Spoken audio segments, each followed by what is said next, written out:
Yo, what's up mga pulido? Meron tayong head dito. Ayan. Ayan ang sukat niya. Ang kanyang intake ay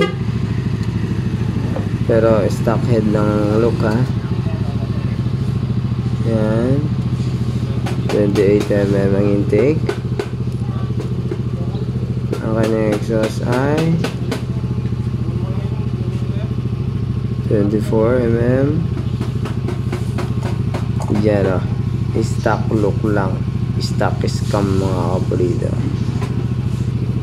Ito naman ang problema kapag ka sobrang mura ng iyong head.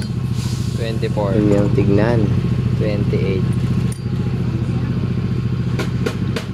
Ayan o. Bagong bago pa yan mga kapulido.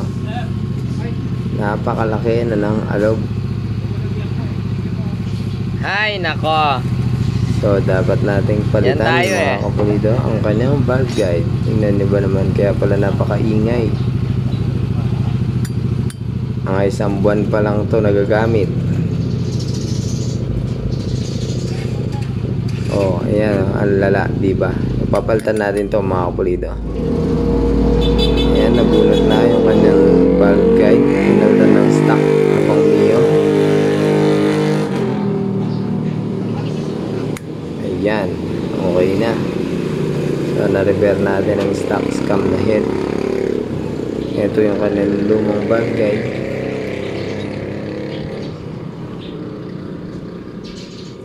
Binunot natin. Ayan. Sabi ng may-ari, sana MTRT daw talaga binili. Pero ito, nakimurahan muna mga kapulido. Salamat sa panonood.